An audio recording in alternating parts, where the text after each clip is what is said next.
বারিক লানা ফি রাজাব ওয়া শাবান ওয়া বাল্লিগনা রমাদান। অর্থ, হে আল্লাহ, রজব ও শাবান মাস আমাদের জন্য বরকতময় করুন আর রমজান মাস আমাদের নসিব করুন, আমিন। এই দোয়াটি বেশি বেশি পাঠ করতেন আমাদের হজরত মোহাম্মদ সাল্লাল্লাহু আলাইহি সাল্লাম। শাবান মাসের চাঁদ দেখার পর থেকে এই দোয়াটি বেশি বেশি পাঠ করতেন। আমরাও সবাই রমজান মাস আসা পর্যন্ত প্লাস রমজান মাসও এই দোয়াটি বেশি বেশি করে পাঠ করব। বিসমিল্লাহির রহমানির রহিম। হ্যালো এভরিওয়ান, আসসালামু আলাইকুম, welcome back to my channel Bangladeshi blogger Momnur. I hope সবাই ভালো আছেন, আমরাও আলহামদুলিল্লাহ ভালো আছি। দেখতে দেখতে পবিত্র মাহে রমজান মাস চলে আসছে, আর এই মাস সিয়াম সাধনার মাস, যেহেতু আমরা ইবাদত বন্দিগিতে একটু সবাই নজর দিয়ে থাকি বা মন দিয়ে থাকি, যার কারণে হচ্ছে পূর্ব প্রস্তুতি হিসাবে বা রোজার প্রিপারেশন আমি যেভাবে নিয়েছি ওইটাই আজকে আপনাদের সাথে তুলে ধরেছি। আশা করছি আপনাদের পুরো ভিডিও অনেক বেশি ভালো লাগবে ইনশাল্লাহ। ফার্স্ট টাইম বেশ কিছু পেঁয়াজ ছিলে নিয়েছি, ওগুলাকে হচ্ছে একসাথে 2.5 কেজি পেঁয়াজ আমি ভালো করে পানি দিয়ে ভিজিয়ে নিয়েছি যাতে করে চোখে ঝাঁজ না লাগে, যার কারণে আমি সমস্ত পেঁয়াজ ছিলে নিয়েছি। আর এদিক দিয়ে হচ্ছে বেশ কিছু টমেটোও ছিল আমার কাছে। আর এখন যেহেতু রিজনেবলে সব কিছু পাওয়া যাচ্ছে, যার কারণে আমি চাচ্ছি সব কিছুকে একসাথে ফ্রোজেন করে নিতে। পুরো রমজান মাস যেন আল্লাহ তাআলা আমাকে যদি নেক হায়াত, সুস্থ হায়াত দান করে, তাহলে এগুলাকে আমি রিল্যাক্স মোডে খেতে পারবো বা রান্না করতে পারবো। তো বেশ কিছু টমেটো ছিল, ওগুলাকে হচ্ছে ভালো করে সিঙ্কে ফেলে ওয়াশ করে নিয়েছি। আর ওই যে পেঁয়াজগুলাকে ছামড়া ছিলে নিয়েছি, এখন হচ্ছে এগুলাকে আবারও সিঙ্কে ফেলে ভালো করে হচ্ছে আমি ওয়াশ করে নিয়েছি। সেই সাথে বেশ কিছু কাঁচামরিচও নিয়ে নিয়েছি। তো কাঁচামরিচ বেশি একটা নেই, অল্প পরিমাণে নিয়েছি যাতে করে অল্প কয়েকদিনের ভিতরে খাওয়া শেষ হয়ে যায়। আর এই যে 2.5 কেজি পেঁয়াজ ছিলার পরে এইটুকু চামড়া হয়েছে, অনেকগুলো চামড়া হয়েছে, তো এগুলাকে আমি ফেলে দিয়েছি ডাস্টবিনে। এখন চলেন আপনাদের সাথে শেয়ার করি যে রিজনেবলে টমেটো পাওয়া যাচ্ছে, এক এক আপুরা এক একভাবে হচ্ছে ফ্রোজেন করছেন, যে যেভাবে পারছে সে সেভাবে হচ্ছে ফ্রোজেন করে নিচ্ছেন। তো আমি কিন্তু যেহেতু রান্নার কাজে ব্যবহার করে থাকবো, সবজির সাথে ভাজির সাথে দেবো, যার কারণে আমি এরকম পাতলা পাতলা স্লাইস করে কেটে নিয়েছি। তো এখানে প্রায় 2.5 কেজি 3 কেজি টমেটোর মতোই আছে। তো এগুলাকে কেটে এভাবে একটা ডালার মধ্যে মেলে আমি হচ্ছে ডিপ ফ্রিজে রেখে দেব। আর 3 থেকে 4 ঘন্টা পর বা একদিন পরে হচ্ছে আমি এগুলাকে নামিয়ে নেব। সেই সাথে এখন হচ্ছে অফ ক্যামেরা আমি পেঁয়াজগুলাকে কেটে নিয়েছি। এখানে যেহেতু 2.5 কেজি পেঁয়াজ আমার অনেকক্ষণ সময় লেগেছে, তো মাশাআল্লাহ এগুলা কিন্তু আমি একাই সম্পূর্ণ সব কাজ গুছিয়ে নিয়েছি। আর এদিক দিয়ে হচ্ছে এখানে 3 বক্স পেঁয়াজ হয়েছে, কিছু আস্ত পেঁয়াজ ছিলে রেখেছি যাতে করে আমি এই রোজার কয়েকটা দিন আগে ব্যবহার করতে পারি। সেই সাথে এখানে 2 রকমভাবে কাঁচামরিচ কেটে নিয়েছি, একটা হচ্ছে ফালি করে নিয়েছি, আরেকটা হচ্ছে একদম কুচি করে কেটে নিয়েছি। পেঁয়াজের সাথে বা যেই কোনো ভাজির সাথে কুচিগুলো দেওয়া যাবে, আর ফালিগুলো হচ্ছে যেই কোনো তরকারিতে আমরা ব্যবহার করতে পারবো। এখন হচ্ছে আমি চলে আসছি ছোলা বুট যে ভিজিয়েছি, ওগুলো হচ্ছে বেশ কিছুক্ষণ ভিজিয়ে নিয়েছি। তো আমি আপনাদেরকে একটা টিপস বলি, আমি যেহেতু একদিনে ভিডিও মেক করেছি, যার কারণে আমি ফুটন্ত গরম পানি দিয়ে ছোলা বুটগুলোকে 3 থেকে 4 ঘন্টা ভিজিয়ে রেখে আমি হাতের অন্যান্য কাজগুলো করে নিয়েছি। আর এই ফাঁকে বুটগুলো ভিজতে ভিজতে আমি ওই কাজগুলো করে এখন হচ্ছে বুট ভালো করে ওয়াশ করে নিয়ে এখন আমি এখানে হচ্ছে সিদ্ধ করে নেব। তো সিদ্ধ করার জন্য আমি দারচিনি, এলাচ, লবণ, হলুদ দিয়ে দিয়েছি যাতে করে এই সিদ্ধর ভিতরে হচ্ছে হলুদ এবং লবণ সব কিছুর ফ্লেভার ঢুকে যায় বা স্বাদটা ঢুকে যায় আর কি, যার কারণে একসাথে এই তেজপাতা, দারচিনি, তারপরে হচ্ছে হলুদ আর হচ্ছে লবণ দিয়ে ভালো করে সিদ্ধ করে নিয়েছি। আর সাথে বেশ কিছু আলুও দিয়ে দিয়েছি। আলুগুলো সম্পূর্ণ বুটের সাথে থাকবে না, কিছু আলু আমি ভর্তা করার জন্য নিয়ে নিয়েছি। এখন চলেন আপনাদের সাথে শেয়ার করি। এই যে দেখতে পাচ্ছেন এই খেসারির ডালগুলোকে আমি কিন্তু অফ ক্যামেরায় ভিজিয়েছি, প্লাস হচ্ছে ওয়াশও করেছি, এবং কি আমি এগুলোকে পাটায় বেটে নিয়েছি, কোনো ব্ল্যান্ড ইউজ করিনি।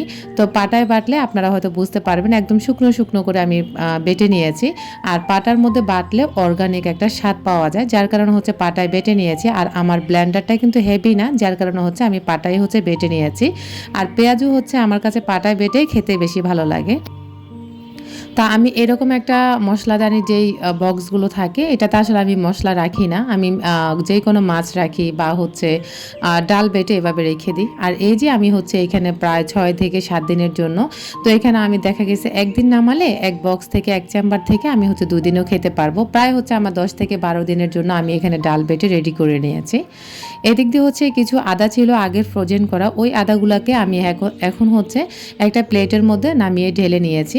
আর এইভাবে হচ্ছে ছুরি দিয়ে দাগ কেটে নেব, কারণ হচ্ছে দাগ কেটে নিলে নামানোর সময় যখন আমরা এগুলাকে মানে আলাদা আলাদা কিউব রাখতে যাব তখন সুবিধা হবে। তো আদাগুলো ফ্রোজেন করতে করতে আমার প্রিয় আপুদের উদ্দেশ্যে বলি, আমার ভিডিওগুলো যারা দেখে থাকেন কিন্তু লাইক দিতে ভুলে যান, প্লিজ আপুরা একটি লাইক দিয়ে যাবেন।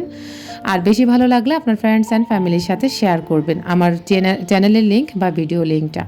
এদিক দিয়ে ওই যে কাজগুলো করতে করতে প্রায় একটা দিনে তো আমি সকাল থেকে সেই সন্ধ্যা পর্যন্ত রাত পর্যন্ত কাজগুলো করেছি, আর এগুলোও আইস হয়ে গেছে। এগুলাকে এখন আমি নামিয়ে নিয়েছি, আর এভাবে বড় একটা বক্সে হচ্ছে আমি রেখে দেব। এখানে হচ্ছে এভাবে রাখার কারণ একটাই, কারণ হচ্ছে আমি তরকারিতে যতগুলো ইচ্ছে ততগুলোই হচ্ছে নিতে পারবো। এভাবে আগে আইস করে তারপর হচ্ছে বক্সে ভরে রাখলে সুবিধাটা এরকম আমার কাছে ভালো লাগে। তরকারিতে আমার যখন যা মন চায় আমি তা নিয়ে হচ্ছে তরকারিতে ব্যবহার করতে পারবো। চাইলে আপনারা এভাবেও রাখতে পারেন। অনেক আপুরা ব্লেন্ড করে রাখে, অনেকে সিদ্ধ করে রাখে, যার যেরকম সুবিধা সে সেরকমই রাখছে। এখন আপনাদের সাথে শেয়ার করি ছোলা বুটগুলোও কিন্তু অফ ক্যামেরা আমি সিদ্ধ করে নিয়েছি, সাথে আলুও আছে। তো এই যে আমার এখানে প্রায় অনেকগুলো বুট আমি সিদ্ধ করেছি। তো আমি এখানে বড় বড় সাইজের বক্স নেব, যাতে করে আমি বেশ কিছুদিন ধরে এগুলা হচ্ছে ফ্রোজেন করে রাখতে পারি। আর আল্লাহ তাআলার ইবাদতের মাস এই রমজান মাস, আর এই পবিত্র মাহে রমজান মাসে সবে কদরের রাতে হচ্ছে কোরআন নাজিল হয়েছে, আর এই মাস হচ্ছে আমাদের ইবাদতের মাস, যার কারণে আমরা এই কাজগুলো যদি গুছিয়ে রাখি তাহলে ইনশাল্লাহ আমরা ইবাদতের মনোযোগ দিতে পারবো। প্লাস হচ্ছে এক্সট্রা যে সময়গুলো আমরা রান্না বান্নার কাজে ব্যয় করে থাকি ওগুলা এখন ব্যয় করে তখন হচ্ছে আমরা ইনশাল্লাহ ইবাদতে মনোযোগ দিতে পারবো, আল্লাহ তাআলা যদি আমাদেরকে সুস্থ হায়াত নেক হায়াত দান করেন আর কি। তো আপনাদের সাথে কথা বলতে বলতে কিন্তু আমি বক্সগুলো সাজিয়ে নিয়েছি, আর এখানে ঔষধের যে প্যাকেটগুলো থাকে, সিরাপের যে প্যাকেট, ওই প্যাকেটগুলো কেটে আমি এভাবে চ্যাপার করে নিয়েছি। আর এখানেও প্রায় আমি 12 থেকে 15 দিনের জন্য ছোলা বুট রেডি করে নিয়েছি। আলহামদুলিল্লাহ, মাশাআল্লাহ। এখন চলেন, আমাদের রান্নার পাশাপাশি কিন্তু মশলাটা অনেক বেশি জরুরি, যেটা কিনা আমরা প্রতিটা রান্নার ক্ষেত্রেই ব্যবহার করতে হয়। তো এখানে আমার কোয়া রসুনগুলো আমি আগে থেকে এভাবে হচ্ছে আস্ত রসুন ফ্রোজেন করে রেখে দিই। আমার যখন যা লাগে তখন হচ্ছে আমি নামিয়ে ব্লেন্ড করে নিই। আমি কিন্তু একসাথে 1 কেজি 1/2 কেজি রসুন ব্লেন্ড করি না, কেননা খেতে তেমন একটা ভালো লাগে না, যার কারণে আমিও হচ্ছে এভাবে ফ্রোজেন করে রেখে দিই। আর যখন আমার যেরকম সুবিধা হয় সেরকমই আমি নিয়ে নিই। তো আমি বেছে নিয়েছি, বেছে হচ্ছে এখানে ব্লেন্ড করে নিচ্ছি। আর যাতে আমি নর্মালভাবে রেখে খেতে পারি ডিপে রেখেও, যার কারণে হচ্ছে আমি এখানে রসুন ব্লেন্ডার করার সময় বেশ কিছু লবণ দিয়ে দিয়েছি, সেই সাথে হচ্ছে বেশ কিছু পরিমাণ তেলও দিয়ে দিয়েছি, সয়াবিন তেল। এক্ষেত্রে এভাবে হচ্ছে ব্লেন্ড করলে হয় কি যে আপনি ডিপে রাখলেও হচ্ছে নর্মালভাবে হচ্ছে আইস বা মানে আইস ছাড়া হচ্ছে আপনি নর্মালভাবে আদা রসুনগুলো ব্যবহার করতে পারবেন যেই কোনো রান্নাতে। আপনারা এক্সট্রা করে নর্মালে রাখতে হবে না, এগুলো ডিপে রাখলেও একদম নর্মালের মতোই হচ্ছে থাকবে। তো এখন হচ্ছে আমি 1 বক্স রেখেছি, এখন আরও একটি বক্স আমি করে নিচ্ছি। তো এখানে আবারও বেশ কিছু পরিমাণে তেল দিয়ে দিয়েছি, সেই সাথে কিছু লবণ অ্যাড করে দিয়ে আমি হচ্ছে সমস্ত রসুনগুলো ব্লেন্ড করে নিয়েছি পুরো রমজান মাসের জন্য। কারণ হচ্ছে আসলে রমজান মাসটা যেহেতু ইবাদত বন্দিগিতে মানুষ ব্যস্ত থাকতে, সেই সাথে কিন্তু আমাদের ছোট বাচ্চাও আছে, তো আমরা চাইলে একদিন কষ্ট করে এই কাজগুলো করে রাখতে পারি। আর আলহামদুলিল্লাহ, মাশাআল্লাহ, আমি কিন্তু আমার সমস্ত ফ্রোজেন আইটেম এভাবে হচ্ছে ফ্রোজেন করে থাকি। আপনাদের যদি ভালো লাগে আপনারাও করে রাখতে পারেন। আর আসলে এগুলো হচ্ছে যার যার সুবিধা অনুযায়ী করতে পারেন। আমার কাছে ভালো লাগে এভাবে রাখলে, আমি অনেক বেশি উপকৃত হয়ে থাকি, কারণ এই কাজগুলো আমি করলে অন্যান্য কাজগুলোতে আমি মনোযোগ দিতে পারি, যার কারণে হচ্ছে আমি সবসময় এই কাজগুলো করতে পারি। আর আলহামদুলিল্লাহ, আল্লাহ তাআলা যদি আমাদের রিজিকে রাখেন তাহলে ইনশাল্লাহ এগুলো আমরা খেতে পারবো, কারণ তিনি হচ্ছে উত্তম পরিকল্পনাকারী। তিনি দিনকে রাত করতে পারেন, রাতকে দিন করতে পারেন, জিন্দাকে মরা করতে পারেন, মরাকে জিন্দা করতে পারেন। তো তিনি হচ্ছে উত্তম পরিকল্পনাকারী। যতই আমরা পরিকল্পনা করি না কেন, তার পরিকল্পনা হচ্ছে উত্তম পরিকল্পনা। আল্লাহ তাআলা যদি সুস্থ হায়াত নেক হায়াত দান করেন তাহলে ইনশাআল্লাহ পবিত্র মাহে রমজান মাস আল্লাহ তাআলা আমাদেরকে ইবাদত করার আবারও সুযোগ দান করে দিবেন, আমিন। এই আশাটুকু আমি সবসময় আল্লাহ তাআলার দরবারে করে থাকি। এখন ওই যে ফ্রোজেন আদাগুলো ফ্রোজেন করেছিলাম, তো এখন আপনাদেরকে দেখাচ্ছি। এই যে দাগ কেটে রাখলে এরকম কিউব কিউব আকারে হয়ে থাকে, তো এভাবে আপনি চাইলে একটা বক্সে ভরে হচ্ছে রেখে দিতে পারেন। যখন আপনার যা ইচ্ছা তা নিয়ে হচ্ছে আপনি তরকারিতে ব্যবহার করতে পারেন।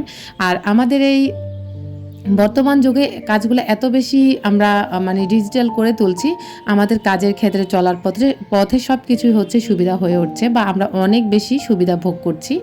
এখন চলেন আপনাদের সাথে শেয়ার করি। এখানে আমি কিছু আলু ফ্রোজেন করেছিলাম, যেগুলো কিনা ফ্রেঞ্চ ফ্রাইয়ের জন্য বাচ্চাদের জন্য এভাবে করে রেখেছি। আর বাচ্চারা তো চাইলেও আসলে সবসময় রোজা রাখে না, আর যখন তখন বাচ্চাদেরকে নাস্তা হিসেবে দেওয়াই যায়, বা আমরাও হচ্ছে ইফতারের সময় এই ফ্রেঞ্চ ফ্রাইটি ভেজে খেতে পারি। আর আপনারাও চাইলে এভাবে হচ্ছে আলুকে একটু হালকা লবণ দিয়ে সিদ্ধ করে আপনারা হচ্ছে পানি ঝরিয়ে তারপরে হচ্ছে এভাবে একটা বক্সে রেখে দেবেন। ব্যাস রেডি হয়ে গেছে আমার পুরো রমজান মাসের রমাদান প্রিপারেশন বা হচ্ছে রমজানের প্রস্তুতি আশা করছি আপনাদের অনেক বেশি ভালো লেগেছে। ভালো লাগলে অবশ্যই লাইক কমেন্ট শেয়ার করবেন, সেই সাথে আমার চ্যানেলটিকে সাবস্ক্রাইব করে আমার পরিবারের বন্ধু হয়ে থেকে যেতে পারেন। আজকের মতো এখানেই বিদায় নিচ্ছি। আল্লাহ হাফেজ।